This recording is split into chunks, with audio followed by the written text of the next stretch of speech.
Hello everyone. Today is 24 नवंबर। हमने अपनी previous class में हेरिडिटी के बारे में पढ़ा था।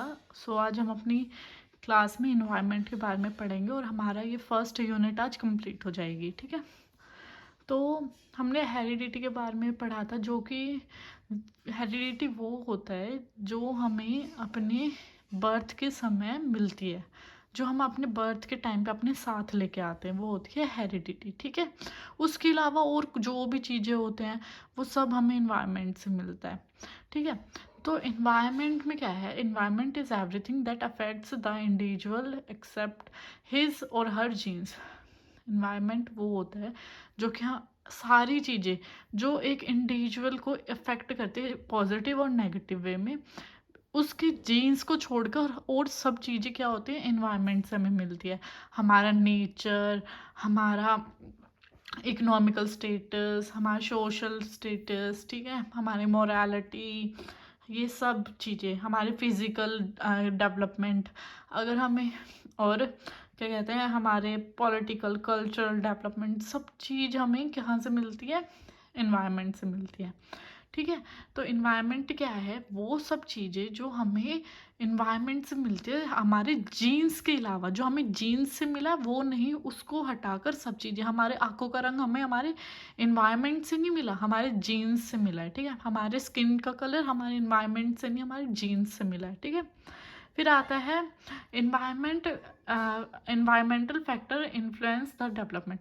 जो इन्वायरमेंट के फैक्टर्स जो होते हैं ना, वो डेवलपमेंट को बहुत इन्फ्लुएंस करते हैं।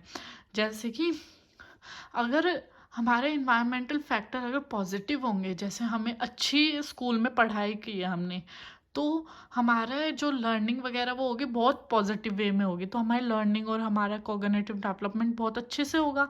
और अगर वहीं पर हमारा हमें पढ़ाई हमारी अच्छे से नहीं हुई, हमें सेग्रीगेट कर दिया हमारे इकोनॉमिकल बैकग्राउंड को देख के कि भाई ये तो गरीब बच्चा है, इसको तो अलग करो या फिर पीछे बिठाओ, ऐसे ये सब कर दिया, तो वो हमारा एक नेगेटिव वे में इन्फ्लुएंस हो जाएगा। ठीक है, तो इन्वायरमेंट जो होता है वो हर चीज़ में इन्फ्लुएंस करता है हमारे डेवलपमेंट को, जो भी चीज़ें हमारे इन्वायरमेंट से मिलती है। ठीक है, फिर होता है, फिर it includes all the aspects around, around around, मतलब जो भी हमारे सराउंडिंग में होता है, हमारे आसपास जो भी चीज़ें, वो सब चीज़ें किसके अंदर आती है? हमारे इन्वायरमेंट में आती है। ठीक है, हमारे इवन हमारा जो पीयर ग्रुप है, हमारे दोस्तों का ग्रुप है, वो भी हमारे इन्वायरमेंट में ही आता है।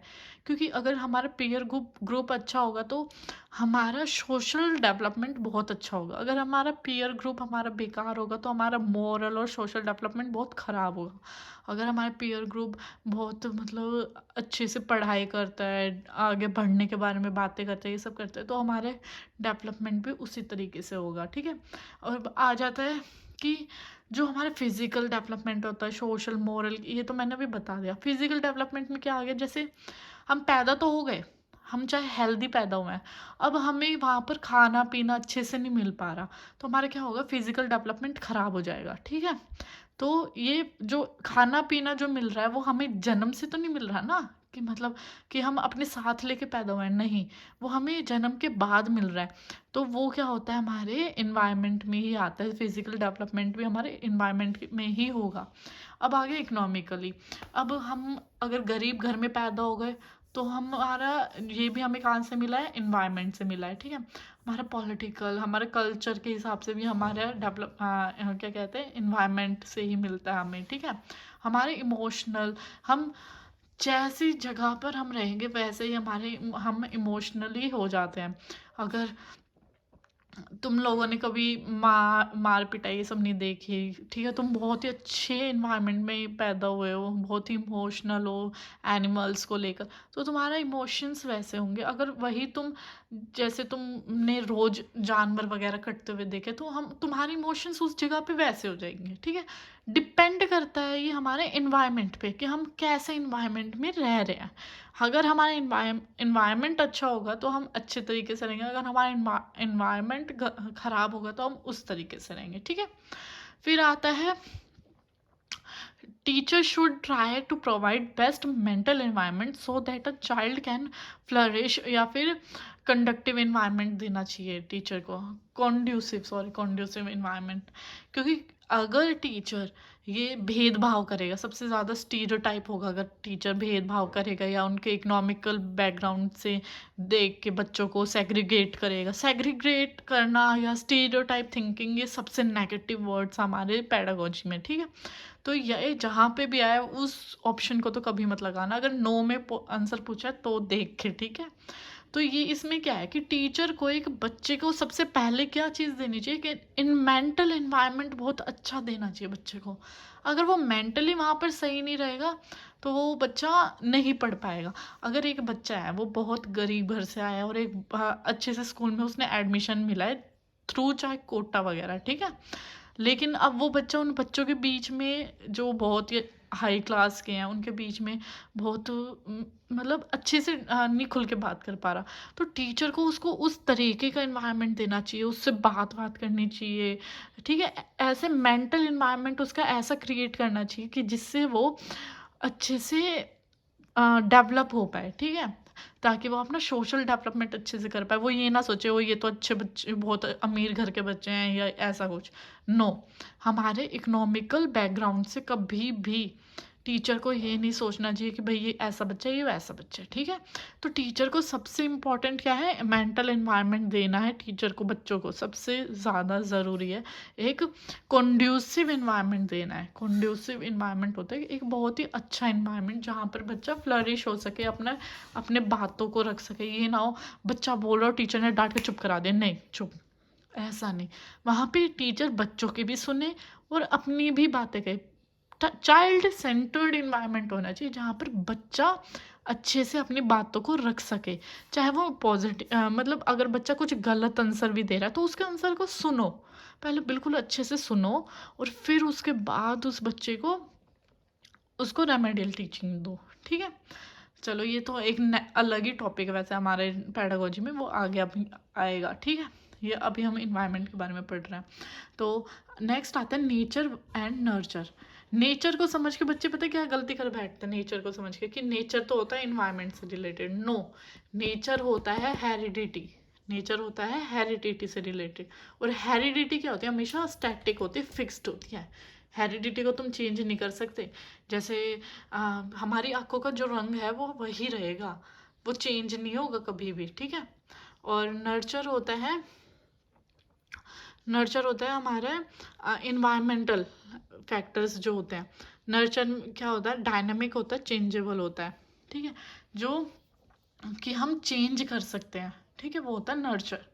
फिर क्या होता है, according to Woodworth both are equally essential in growth and development. Woodworth एक साइकोलॉजिस्ट है जिन्होंने ये बोला है कि इन हमारे डेवलपमेंट में जो हमारे जो डेवलपमेंट है वो हेरिडिटी इनटू एनवायरनमेंट दोनों से मिलकर होता है।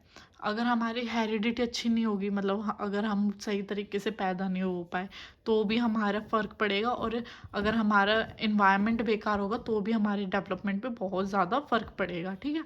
तो हेरिडिटी और इन्वायरमेंट दोनों का प्रोडक्ट है, प्रोडक्ट, ठीक है, हमेशा याद रखना, note plus note minus, product है, मल्टीप्लाई है, ठीक है। उससे हमारा क्या होता है, हमारा डेवलपमेंट होता है। अब यहाँ पर एक बात नोट करने की है कि development is the product of heredity and environment, ठीक है। अब नेक्स्ट आता है heredity provides the base for the development and set a lower and upper limit. जो हेरिडिटी है ना वो एक बेस प्रोवाइड करा देती है कि तुम्हारी हाइट जो है यहाँ से यहाँ तक जाएगी। अब वो डिपेंड करता है हमारे इन्वायरमेंट पे। अगर हमारी हाइट 5 फुट 5 इंच तक होनी चाहिए थी लेकिन हमें अच्छे से खाना पीना नहीं मिल पाया, तो उससे क्या होगा, एक सेट हो जाएगा, एक लिमिट सेट हो गई। उन्होंने हेरिडिटी ने तो एक लिमिट सेट कर दी। अब क्या होगा, अगर हमें खाना पीना अच्छा नहीं मिल पाया तो हमारी हाइट जो है वो एक छोटी रह जाएगी। तो ये सब भी क्या होता है, हेरिडिटी एक बेस प्रोवाइड कर देती है और इन्वायरमेंट उस चीज़ को पूरा करता है, ठीक है। अब क्या है, in some aspects heredity is play an important role where the some other aspects environment become important। अब क्या होता है देखो, हेरिडिटी है वो अपनी जगह पर कुछ इम्पोर्टेंट रोल्स प्ले करते हैं और इन्वायरमेंट जो है वो कुछ जगह पर अपने इम्पोर्टेंट रोल प्ले करता है। जैसे कि हेरिडिटी जो है, हेरिडिटी क्या का काम क्या है? आँखों का रंग, हमारा फिज़िकली जो भी है, मतलब हमारा स्किन टोन, हमारी हाइट, हमारा नोज़ कैसा होगा, हमारी आईज़ कैसी होगी, हमारा हेयर टाइप क्या होगा, वो सब क्या करेगी? हेरिडिटी अपना काम उधर करेगी। एनवायरनमेंट अपना काम क्या करेगा?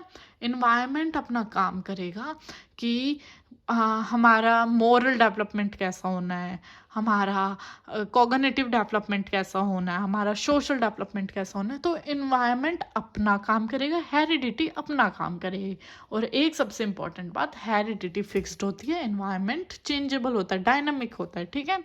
तो हेरिडिटी और एनवायरनमेंट का हमारा टॉपिक कंप्लीट होता है और इसमें सबसे इम्पॉर्टेंट चीज़ें मैंने सारी बता दी। इससे बाहर कुछ पढ़ने की ज़रूरत नहीं है, बस ये ही चीज़ें आएंगी, ठीक है। और मैं अपने नोट्स भी अभी तुम्हें भेज दूँगी। चलो, आज का फर्स्ट हमारी यूनिट यहाँ पे कंप्लीट होती है, ठीक है। बाय।